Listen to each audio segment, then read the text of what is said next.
So I was so depressed. I was on the eighth floor of that building, and I was like thinking maybe I should just jump off the window. Hey guys, what's up? And today I'm gonna meet a very good friend of mine from the Philippines. He completed his PhD and became a professor at the age of 33 here in Seoul, South Korea. And for me, he's the youngest Filipino professor working here in Korea. Now, disclaimer, maybe there are younger professors than him, but I don't know. For me, he is the youngest one because I just know him. And today we're gonna talk about his struggle from being a student all the way becoming a professor in South Korea. So without further ado, let's meet him. Let's go. So hi, all subscribers. My name is Nomar Waminal, and I have been here in Korea for 14 years, and I am working as a research professor here at Samyuk University. I came in 2006 as an English teacher, and I worked here for 3 years. And after that, I got an opportunity to upgrade and finish and pursue my master's program here. And after that, I also got an opportunity to proceed to PhD. So I finished my PhD in 2017, February, From Seoul National University. from Seoul National University. And my background, my major is in crop science and biotechnology. Okay. So what Yes. brought you to Korea and not some other country? Oh, well, when I was studying my undergrad bachelor's in the Philippines, I had some Korean friends, Okay. and I actually learned some Korean characters, and I started reading Korean words in the Philippines, Alright. and I learned how to write my name. And I got interested in Korea, but I didn't have the opportunity at first. But my friends came here to teach, and I was also teaching Korean students back in the Philippines. So because there were many Koreans coming to the Philippines to learn English back then, Okay. and I was one of those teachers in a homestay. And then my friend told me, why don't you come to Korea and teach here? I said, oh yeah, that's a good idea. So that's how I first came here as to teach. Okay. Yeah, for 3 years. All right. I know because I've been to the Philippines, and I know like Philippines has different classes. Like there are people who are extremely privileged, like they are That's true. really really rich if you go to Manila and all these posh Yeah. areas. But then there's a middle class that I know that they are also kind of privileged. They can travel around, they can get good education. But then I know there's one class that is really really underprivileged. The kids cannot go to school. They are working. Little kids are have to work because they have to support the family. Right. I wonder your upbringing when you were growing up as a kid. Were you privileged enough to go to a good school, or your family had like a hard time? Right. Well, I think that's also a really good question, because what I am now could be traced back to how I was raised up and my background. So when I was born, or before I was born, we were actually in the middle class. Okay. My parents had good job, so they bought a piece of land. They started building a house, and then when I was 2 years old, my parents got baptized to a Christian denomination, and in that church we were supposed to do some stuff that we could not normally do. Okay. Yeah, so my parents had to give up working, and we had to sell our land and our house. What? Yeah. Okay. and then after that, we were like Like a financial struggle. financial struggle. Okay. Yes. So we had a lot of debt, and so when I was in elementary school, it was kind of difficult because we had to move from one house to another. So how long did you go through that kind of shifting from one place to another? How long do you remember that? Yeah, well, until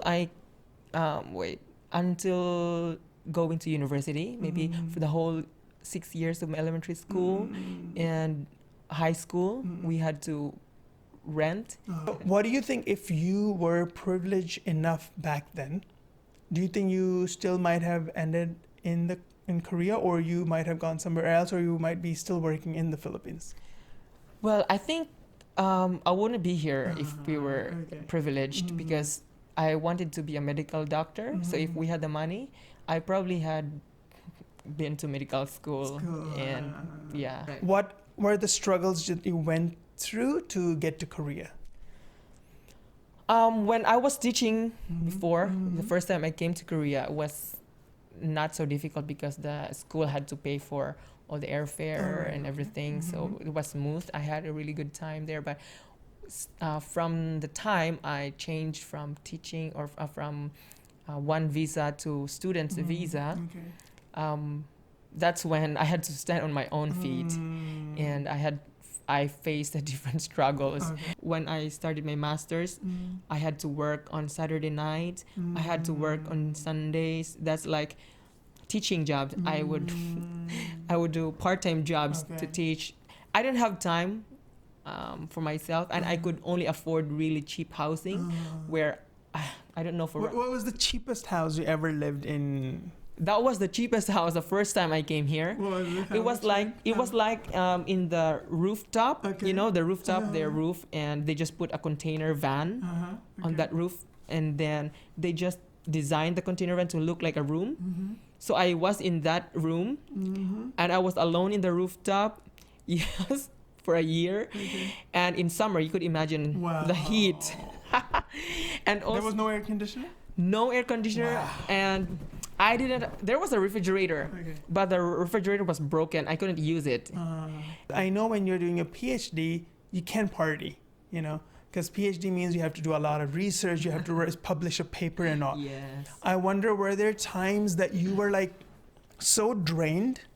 And you felt so lonely that you were like, okay, I'm done with everything. You know, there are always ups and downs. Like sometimes you're very motivated, and sometimes you're like, okay, I can't take it anymore. I want to go back. Yeah. Were there times like that? Of course, for me.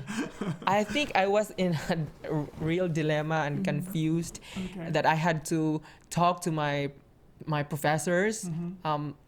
From non-Korean professors, I had other professors from America when I was doing my master's. I had to seek counsel and ask them, did you ever experience this when you were doing your PhD?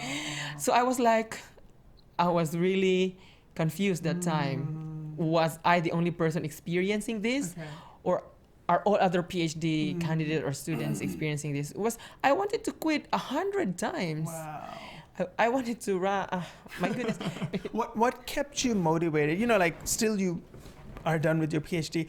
What was the source of your motivation, or how did you kept telling yourself, okay, you know, this is one more step and one more step? How do you do that? One of my biggest motivations, I have many motivations, but one is when I was doing my master's in the province, some kind of miracle happened to me. I wanted to give up. Not just my studies, but my life. I was so depressed. I felt like there's no more point of living. So because of the situation, I lost a lot of weight there. I didn't have a good relationship with my professor. I didn't have good relationship with my landlord. You were living in the container thing? I was living in the container van. Yeah, very hot in summer, very cold in winter. No washing machine, no refrigerator. That was like, I want to give up. Not only I can bear that, the physical situation, I can bear that. I can wash, I can bear that. But the relationship, the mental torture is worse. One time I had this. I told you I have classes on Saturday nights and Sundays, Sunday afternoons. So one Saturday night I got so depressed because I was already carrying all this burden and depression, right? And when I went to the class, the students were, I don't know, for that particular night, they're not really acting that way. They really behaved. That particular night, they were like so energetic, and I would tell them to please focus, and they wouldn't listen. They were all noisy, and I said, even the students students are not listening to me. So what's the point of living? Nobody would, you know. So I was so depressed. I was on the 8th floor of that building, and I was like thinking maybe I should just jump off the window. I was literally shaking that time. I was shaking. I was speechless. Depression is crazy. I couldn't speak for more than 15 minutes. And so I don't know what. Something happened. I just prayed that time. And then suddenly I got the energy to talk. And then I continued. My students were crying because when they looked at me, why is our teacher not so serious? Maybe they could see something in my face. I do not know. Okay. And they tried to talk to me, but I wouldn't talk. And so they were scared and they cried in my class. And that night after the class, I went back home. And then that again relapsed. So I was, I did some crazy things in my room. I threw all my stuff.